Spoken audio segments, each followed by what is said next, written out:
And so, gentle viewer, once more Christmas is upon us. Christmas which once used to be so simple. St. Nicholas, finding out who had been naughty and nice, creeping round the houses of children to ensure they calculated the correct date for Easter. Now it's all about intentions and behaviour. I wonder if I would be on the naughty list or the nice list. For I have here my mother's stories. She warned me not to read them, but I can't resist. First story is about a Christmas tree. Is there anything more Christmassy than that? A Christmas tree, of course, we should define, and as the Cistercians claim, on Christmas Eve shall thee seek a large branch of green laurel. Then shall thee reap many red oranges, and place them in the branches of the laurel.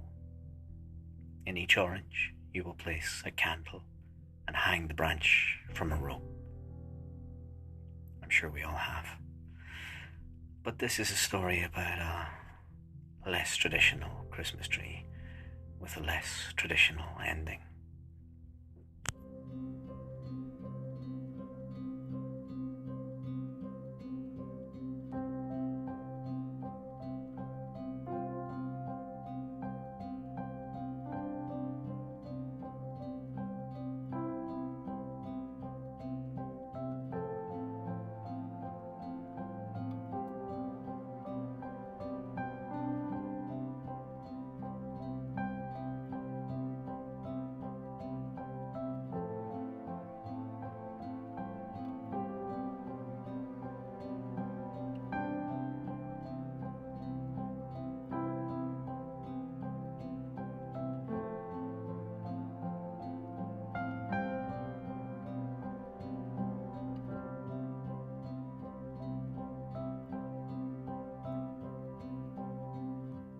That January morning was cold and bleak.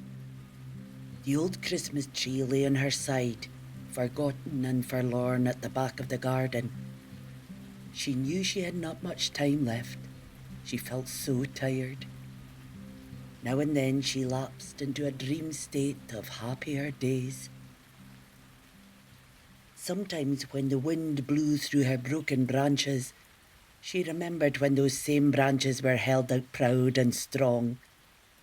She had been such a little tree and had looked up at the bigger brothers and sisters in the pine forest. She had never known whom her parents were, but was sure they had been the tallest and strongest of them all, and someday she too would be like them. A brother beside her had encouraged her. "Grow tall and strong, little sister, and one day your branches will touch the sky." Yet he was not much bigger than she, and together they laughed and decided to have a race to see which would be the first to touch the sky. Every winter there came men driving loud trucks up the muddy mountain track. They chose some of the smaller trees, roughly dug them up, wrapping their roots in sacking, loaded them on the lorry, and, engines roaring, drove down the rutted path and away. But they never took the little tree or her brother. "Where are our friends going?" asked the little tree. "I have listened to what the men say," said her brother. "They are going to be Christmas trees." But he did not know what that could mean. "It must be something very special," said the little tree. She did not think she was very special and settled down again to race her brother to touch the sky. It was taking very long. Then one winter's day the men came again and stopped by the little tree. "This one is about ready to go," they said, and the little tree felt proud. She was dug out of her nice warm bed. She did not like that much. She felt cold. They wrapped her roots in sacking. That felt a bit better. But as they put her in the lorry, she realised she was leaving her brother forever. "Brother," she called, sad and frightened, I am leaving to be a Christmas tree. I shall never see you again. Goodbye, my brother. But a voice right beside her said, Here I am. They have chosen me too. So the little tree snuggled down in the lorry beside her brother and soon was fast asleep. It was a long, long journey, and by the end she felt stiff and sore. Late at night, the trees were unloaded into the back of a dark garden centre and lined up against a wall. They whispered amongst themselves, but no one knew what was going to happen. The little tree and her brother stretched and looked around. They saw fences and flower pots and all kinds of curious and odd shapes piled up or laid out in rows. It was strange looking up to see yet the same stars and moon shining down far, far away from their own tall forest and their own familiar folk. The little tree huddled beside her brother. She knew that with him she would be safe, but he was quiet. The next day the garden centre was so different. Great lights shone, small lights twinkled, bright packages stood on trolleys, plants on tables, and men and women walked around while children ran as they shopped. Then some came and looked at the trees, and prodded and poked and lifted them up and put them back and knocked them over and stood on their delicate branches. One tree broke in half and was taken away. The little tree knew her. She had seen her growing not far away in the forest and always thought her such a pretty shade of green, but ruined, said a man with a clipboard and threw her in a huge bin. Then he stopped at the little tree and looked at his paper. This one, take it. The little tree looked round for her brother, who had become separated, and saw him now away at the far end of the row. She tried to wave, but was so trussed up she could not. Then, to her relief, the man said, This one too, and pointed at him. Two young lads carried them out and threw them in a small van. Careful, shouted the man as he got in the front. The engine started. The little tree and her brother were alone in the back of the van. Where are we going now? She asked. I do not know. We shall soon see. What if we get separated? What if we never see each other again? Then I shall always love you. The little tree looked round in the dark van. Will we ever reach the sky now? Of course we will. Whoever reaches it first will wait for the other. And we will be so high that wherever we are in the world, we will be able to see one another. So we shall be together forever. This comforted the little tree, and she tried to be brave. The van stopped. Delivery to number 4, said the man with the clipboard, and the little tree was lifted out. Goodbye, dear brother, she called in a panic. But as she was carried up a path to the front door, with happiness she saw her brother being taken to the very next house. Delivery to number 6, said the man with the clipboard. The door opened and the little tree was handed into a lady, a very cross lady. The tree had no time to see her new surroundings. Oh, what a mess. This should have been taken round the back. We're not ready for it yet. Put it with the bins, said the lady in a nasty voice, and the little tree found herself leaning against a shed. She tried to nap, remembering that her brother was just next door and she would see him soon. But then a man came and looked at her. Here, this tree's still got its roots. How are we supposed to deal with that then? So he took a saw and cut off her roots. The little tree felt faint. Then she was brought into the house. Stick it in that corner. We've no room for a tree. Next year I'm going to get a small artificial one that sits on the coffee table, one that goes with the decor, said the lady as the tree was fastened into a tube which kept her upright. She felt dizzy. Now get this stuff on. I hate this job. The tree was hung with sparkles and garlands and those little lights that twinkled. A ready dressed one next year, said the lady. The little tree thought she looked pretty, almost as pretty as the other tree of the lovely shade of green had been. She was sad when she remembered what had happened to her. The little tree even thought that now she looked special, but she stood in the corner and was ignored. The man and the lady argued and shouted. A noisy coloured box flickered in another corner and made noises. Decorations were hung in the room, and the lady complained and drank and smoked and wished everything was over. The tree thought of her forest and the fresh air and sunshine that wrapped it, of the birds that sang to it, of the silence at night lit by the stars and moon, and of the blue sky. How she missed it. Why had she ever wanted to be special? She was sad and felt weaker day by day and hung her head. Then came a dreadful day when more people came to the house at once. It started off happily, and the little tree looked up from her corner. But then the laughter grew nasty, the voices grew mean, and glasses and wrappers were left all over the place.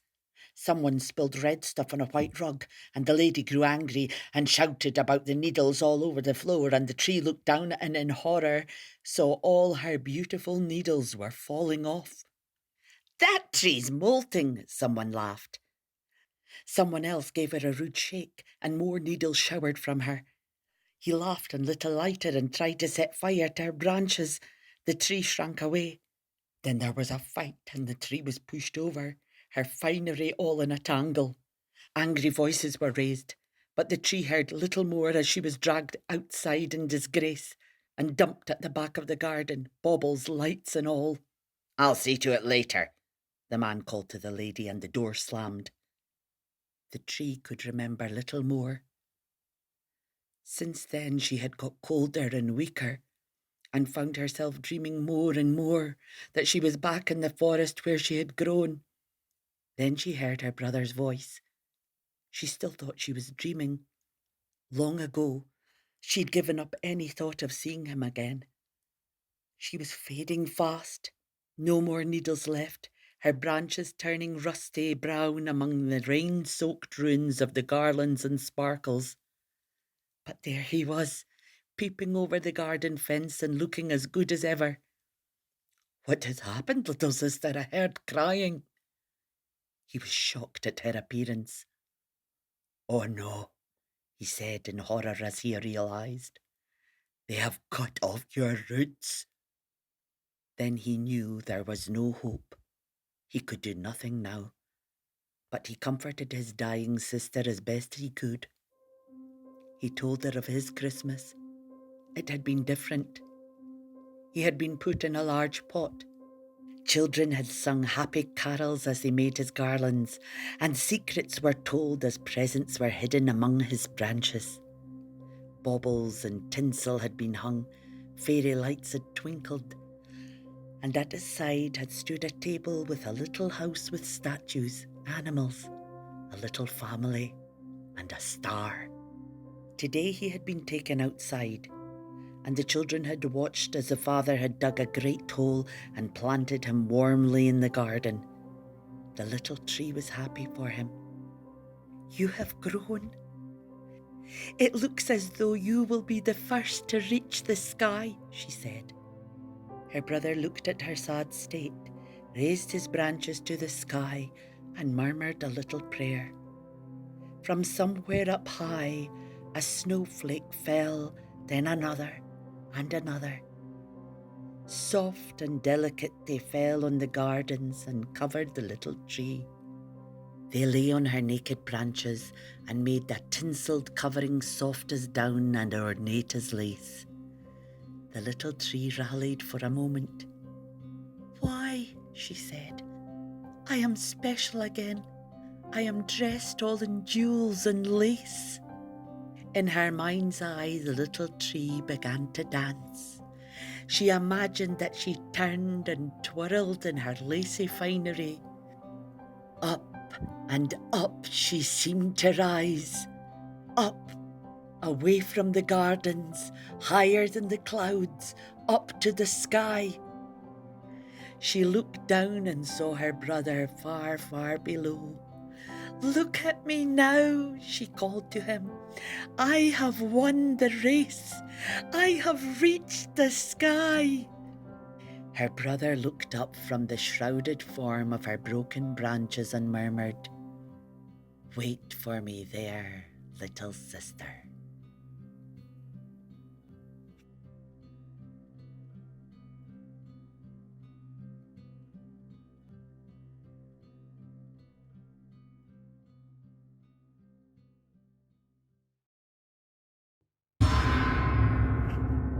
As a child, I remember we had the same Christmas tree every year. It made us happy. Until Martin complained. Wanted a new tree. Mother said no. And Martin said, "I think you love that tree more than you love me." And Mother said, "I shall prove that I do not love the tree more than you, though it will break my heart." That was the last Christmas that I saw Martin. But next Christmas we did have a new tree. Is there any greater pull than a mysterious door? As a child, I remember the door to Mother's cupboard. It would become more mysterious from about mid-November to about mid-December. And sometimes we would creep to that cupboard and peer inside it, though it was forbidden. And I remember opening the cupboard one day and I thought there were Daleks. But when we went back the next day, there were no Daleks, but I know what I saw. Mother told us never to touch the cupboard again, but next December John opened the cupboard. That was the last time I saw John. Dangerous things. Doors.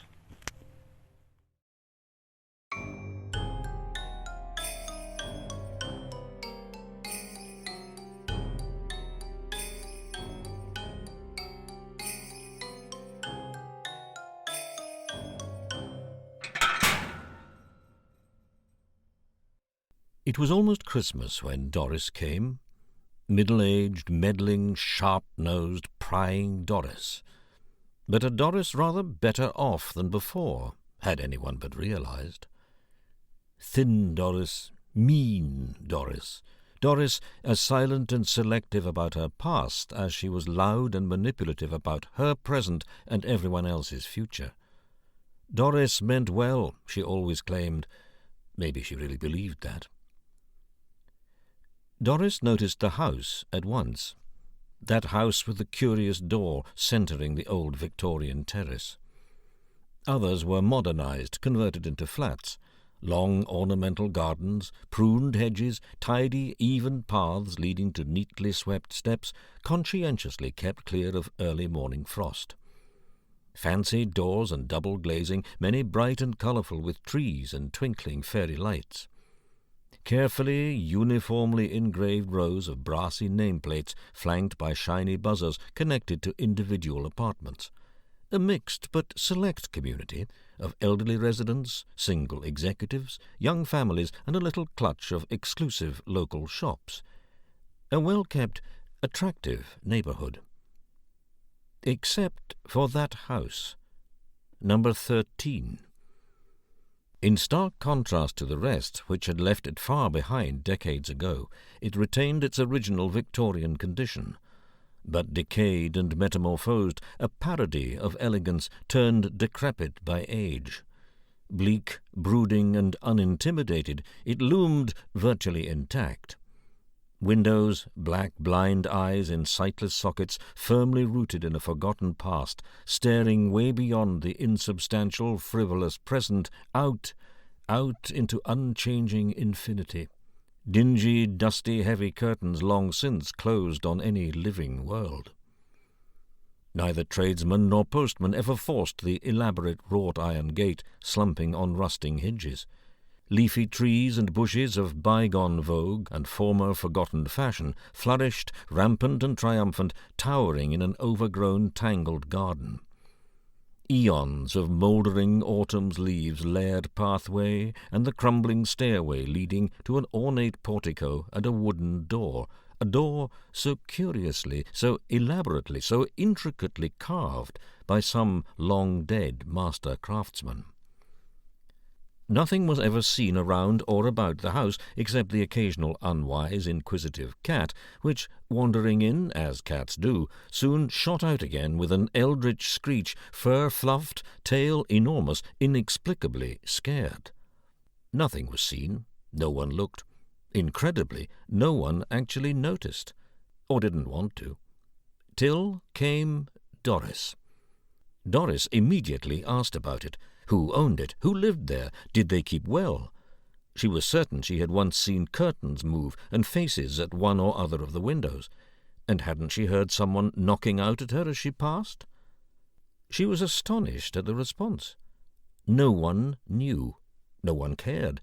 No one seemed to understand what she was talking about. No one seemed to want to. It was almost as if she was the only one to see it. "It's not just that it lowers the tone of the area," she said, "but there must be someone there, maybe someone who needs help, companionship, especially now at Christmas time. They might appreciate my old net curtains. That's how things start. Old people accumulate so much rubbish and clutter, too. Some of it can be worth quite a lot. Too big and clumsy for them. If they wished to sell, I could help, like I helped Mummy and Daddy. Their old things look much better in my house. I'd give them a good price. Really, I'd be doing them a favour. I need things for my apartment," she went on. "Nice things. The cash would pay for the repairs, things that worry them. A nurse, fees in an old folks' home. I could even help them sell the house. Too big, unheatable in winter, probably uninhabitable, truth be told. I've got contacts." But everyone shrugged it off, embarrassed, distancing themselves with platitudes which she read as encouragement. In the cosy coffee pot, decked out festively and bustling with cheerful glitz, people began to avoid her. Perhaps they thought they recognized something in her, something they couldn't quite put their finger on, something they didn't quite like. However, this didn't deter her. It never had. Bit between her teeth, she took a trip to the local library and voters' roll. Somebody must be paying council tax, she reasoned. To her astonishment, number 13 was not registered. She checked the houses in the street. Yes, absolutely correct. Number 12 on one side, number 12A on the other side of number 13. "I've heard of that sort of thing. There's a word for it," said Doris, who had no patience for anyone's beliefs except her own. So, only one thing to do, knock and ask. This she could and would do. It was the dark days of Christmas. Chill night conceded its first flurry of snowflakes to the deserted street that early winter's dawn, when, gloved hand on icy iron gate, Doris gazed around for a last look at the twinkling fairy lights in the street, then back, to view over the whitened bushes the frost-hauled top windows of the blank building. For a moment even Doris trembled. Then she heard it, that strange knocking, coming from one of those windows. She strained to see. She had her excuse. She bridled. No one could accuse her in this case of interfering. Bracing herself with both hands, she determinedly lifted the gate, sunk into years of mud and frozen leaf mould. With a protesting sucking sound, tiny icicles cracking, it swung open reluctantly, giving a long warning squeal. Distastefully brushing flakes of rust from her gloves, she stepped inside. The heavy barrier's natural impetus took over as it clanged to, definitively, behind her. 3 high stories towered to the sky. Gutters, slate edges of the roof a dark outline garlanded by stalactites of icicles.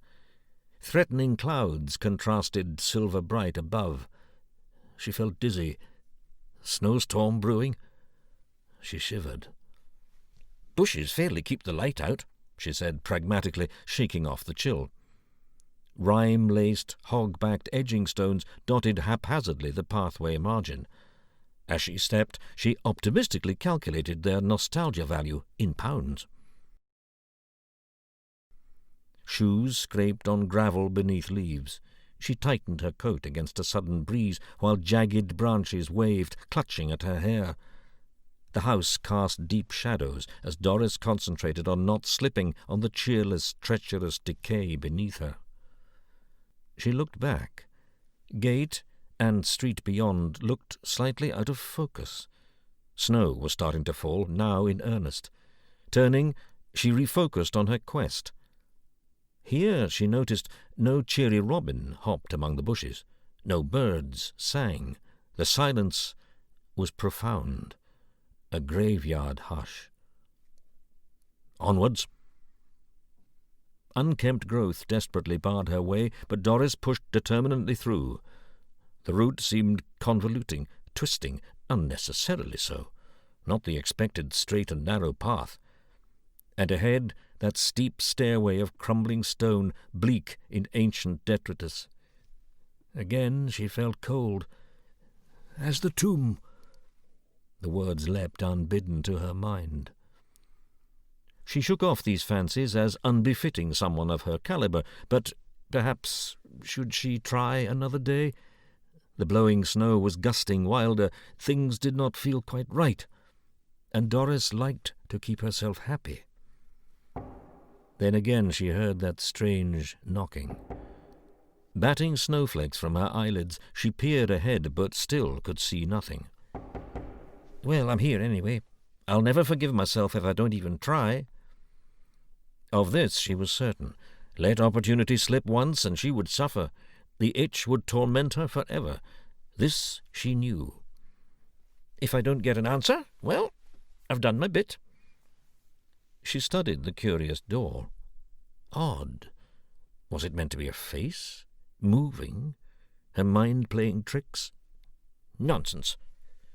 Dismissing her fancies impatiently, she manoeuvred herself carefully up the stairway to the porch. Bit of grit needed here. Her voice announced this loudly, rationally, maybe just a tad too assertively. Reaching the top, Doris stopped and listened. Nothing. She grasped an ancient bell-pull and pulled hard. Somewhere, in corridors, in kitchens, in cellars, a sudden raucous, abrupt jangling echoed briefly, the clamour disrupting the stillness. Had anyone heard? She looked around. Now she definitely could not see the street, not even the path. To her surprise, deep snow was shrouding everything, yet mist rose in clouds from bitter mould, strange shapes arched and stretched, ghosting through the snow. Time to retreat? Never. Those bushes certainly needed trimming, right down, rooted up, slabs with planters. That's what's wanted. But her voice was unnecessarily defensive, even to her own ears. She swivelled round. Soundlessly, the door had opened. No one there. Stepping back, she examined the windows. Was that a face? No, couldn't be, with curtains firmly closed. Still. Funny. Just for a moment it had looked like Daddy. A sorrowing, grieving, disappointed Daddy. Nonsense. Daddy had always been cheerful, even towards the end. But she had done him a favour, hadn't she? He wouldn't have liked to linger. Would he have? Or Mummy either. Much better that way. A mercy, really, for everyone, especially at Christmas time. And maybe she really believed that. Now, there it was again, that strange knocking. Imagination, or echoes down the dim hallway? She peered, eyes not what they used to be. Lightish shape. Someone down the end? Her own reflection in one of those great hall mirrors? Worth a lot, them. Maybe the occupant was too infirm to stand for long. Obviously, Doris was meant to go in, to follow the knocking. They had opened the door. Stood to reason. Whispering. Doris, Doris. And everything fell into place. They had called her by name. They knew who she was. They had heard all about her and her concerns. Of course. Things were so simple, really. News had got around. Everything had been arranged, just for her. It was all meant. She imagined herself greeted with open arms, welcomed, made at home, even adopted as daughter, taking control, making changes, a Christmas feast, queening it at a long table, peopled with vague and formless faces, yet unknown. And maybe that's exactly what happened to Doris. For, heart lifting in anticipation of pleasures awaiting, she stepped into the dim hallway as the knocking started again. And as she went, step by step, it grew stronger and stronger, like a living heartbeat. The curious door closed behind her, while just outside the snowflakes kept falling, falling, flake on flake, snow on snow, hiding every trace of Doris.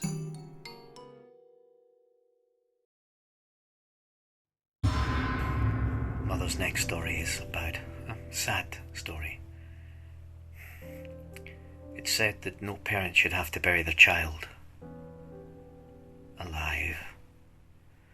But their mother always used to say that no child should make that annoying sound for 30 minutes straight either, so I do miss Damien. But I'm glad I don't have to hear that noise anymore.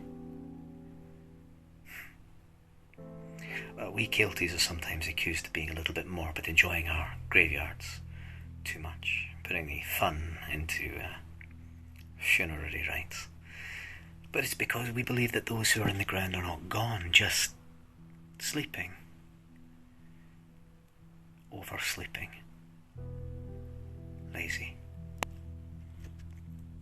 Do enjoy my mother's next story.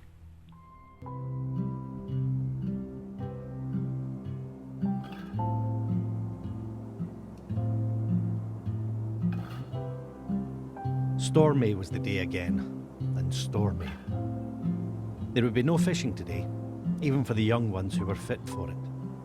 Last night, no boats had left the harbour.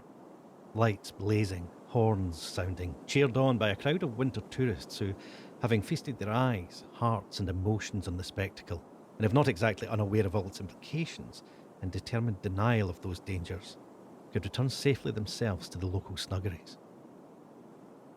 But equally, there would be no mothers, wives and sweethearts hugging the small windows of the ancient stone-built cottages, raw to the knowledge that only the hand of God stood now between them and the irredeemable, irreplaceable, irreparable loss. Those inevitable hopeless dawns. To live the rest of an empty life as a widow, or a spinster staring at an empty chair by a dying fire, or a cold, blackened hearth. What could be worse than this? To lose a child of your bosom, cradled in love. Yes, to lose a child. That closed a book with a certainty. Yet here was the life everyone knew, and a community birthed in the active face of death, bonded with a strength no outsider could begin to imagine.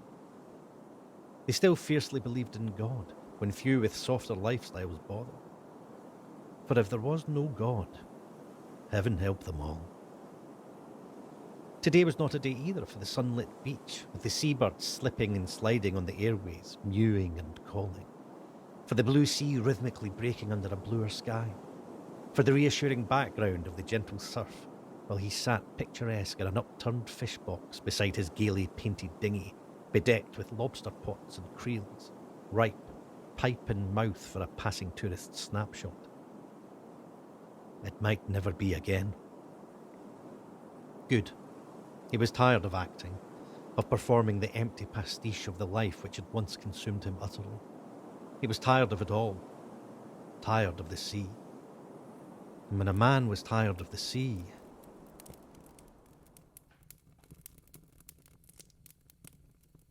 His wife, now smaller and bowed, but still with the remnant of the fragile beauty which had attracted him, and, he acknowledged, with the strength which had kept them together through everything, turned to him from the window and looked. He finished scraping the inside of his pipe with his penknife by banging it against the sooted wall of the fireplace. The detritus scattered, dotting and spotting the side oven beside the blackened kettle. He swept the speckles into the fire, folded the knife and replaced it in his back pocket, and lay back for a moment on the bumpy cushions of the rocking chair, sucking the empty pipe, comfortable with the acrid smell of old tobacco and that of heavy, damp socks drying on the wire over the fireplace. Comfortable with the scone cooking in the lidded iron pot over the glowing embers. Comfortable with the gleaming Wally Duggs belonging to our grandmother which glinted on the mantelpiece beside mementos of their previous excursions of happier days. Comfortable with his wall-mounted lacquered fretwork pipe rack with the mounted Maggie Forever following a star. Comfortable with the hanging pincushion and its cross-stitched violets and threaded needles trailing. With the cheerful picture of the country cottage on the calendar. The calendar. With the fateful month now consummated and forever torn away. Could they have done that at the very start of the year, when in a cacophony of boat horns, blazing rifles, music and toasts, they had welcomed in the new year? Torn the page right away. He could see it all in his mind's eye. His youngest son, visiting his family from the city, leading the conga line of those friends of his youth in and out of the cottages. His small grandson in his pyjamas, desperately keeping his wee eyes open, anxious to enjoy this bewildering adult celebration with all the energy he could muster. Granny offering him ginger or black currant wine and fussing with the other women over shortbread and cakes. Madeira, mixed fruit, cherry, Dundee. But the wee fellow wanted back to his Christmas toys and soon fell asleep in the rocking chair, with a tartan blanket tucked around his body, clutching his favourite teddy for all the noise and confusion. On this very rocking chair. What a picture he made. His mum took a snap on her phone and Facebooked it. Then the old man shook the ghosts from his brain, geared himself up positively, and smiled for his wife's sake. I think I'll away to the shed for a bit. She nodded, returning the smile, and began to potter around, checking first the progress of the scone, then, after he kissed her soft and withered cheek, gathering up her duster, started the daily routine by wandering away from him into the coldness of the best room. And he knew, polishing slowly the mounted photograph on the upright piano. He stood for a moment in the suddenly empty room. Then, on with bonnet and jacket and scarf, off the hook by the heavy wooden door, and pulling it open, stepped briskly outside into the sleety bluster beyond. Closing the door firmly, head down, he trod resolutely on the cinder path, sided on one side by wet, white powdered grass and the frozen washing line from the house to the shed, which hung blackly and slackly, still sporting discoloured blackly bleached pegs. And the other side, in the dug earth, frosty kale stood proud, together with the rotting remnants of cabbage stalks, cut dutifully in a cross to ensure a second crop of leaves. He tried not to look at the sandpit, where shivered the skeleton of the Christmas tree, heavy with sodden, freezing snow. Nor did he lift his eyes once to the grey horizon. The shed was a cosy retreat from the weather and the house. Redolent of wood shavings, varnish and creosote, garlanded with carefully stored and classified tools, both gardening and woodcraft. And the old jigsaw, which worked by foot pedal, like his wife's mother's old Singer sewing machine, stood at one side of the pitted workbench, next to the old chipped and slightly unstable kitchen chair. He peered out the window. The light was on upstairs in one of the attic rooms. The bairns. He saw her still silhouette, looking out towards that horizon, and turned with a sigh to the bottle before him. That one, Grandad? Aye, lad, that's the one. But how? That's the secret, lad. It must be magic, Grandad. Aye, maybe it is a wee bit. Whoever thought of it first? His was the magic. Bits of wood and rag, bits of string, glue, and a dab of paint, a collection of odds and ends that would come together to make a ship. And who had put all the bits and pieces together to make a small boy? Aye, there was the magic. His bright eyes, his curly hair, his wee body, delicate fingers, his active mind and never-ending questions, his curiosity. And who would have known where that curiosity would have taken him? Not way out, oblivious on a cold, stormy night, those bright eyes attracted by fireworks, that active mind wondering about the horns and hooters sounding from brightly lit ships way out at sea, dragging with him the tartan blanket which became too heavy for him, an impediment, and was left behind as a moot pointer as to the direction he had taken. Who had first noticed him gone? I thought he was well in bed. Does he know? Well, where is he then? Oh my God, where is he? Has someone took him? The whisperings, the questions, the panic, the marshalling of the hunting party, the torches, the dogs, the search way into the unrelenting blackness. Oh my God. The horrified discovery of a small shape at the bottom of the cliff. The tears, the howls, the agony, the pity of it all. The little coffin set on 2 dining room chairs in the best room, when all the neighbours came and stood around in stricken silence, unable to comfort the parents in their grief. Aye. Then the long walk to the church, carrying the small box, to seek the comfort man could never give. Yet cold comfort it all seemed. Women don't go to the churchyard then. That's for the men. Come back in, we'll see to the food. I'll keep you occupied. It's a dreadful thing, Hen. But nothing would stop that mother. So she and Granny, wrapped tight against the sleet, huddled together, supporting each other, and followed on. He'll be half a cold up here. Here then, Hen. Take my shawl, wrap it round him. So Granny's best and warmest shawl went into the grave, and she walked bravely home without a word. The parents blamed themselves. It's nobody's fault. You canna be fit for them. Canna turn your back for 1 minute. See how the minister read that bit for the book when Jesus got lost? Happens in the best of families. Don't go blaming yourselves. How will they cope back in the big city? Them two. Waynes themselves. The old man sighed and put the finishing touches to his creation. The bit he had kept for the lad. Special. Well, it was time it was done. The ship was slipped into the neck of the bottom. The string was pulled and the sails went up. A fine ship. A proud ship. His best ship. He doubted he would ever make another one. He rose to take it to show his wife. Before the early winter's dark set in, maybe, if the wind but dropped but a bit, they could take it up together to the graveyard on the hill and leave it there for a small boy.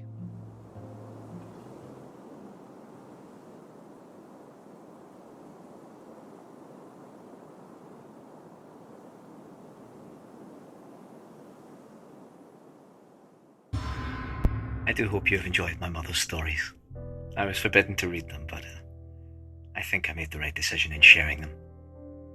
And now I have one more Christmas to look forward to. I'm looking forward to seeing James. But oh, his shoes aren't beside the door, and we have a new Christmas tree.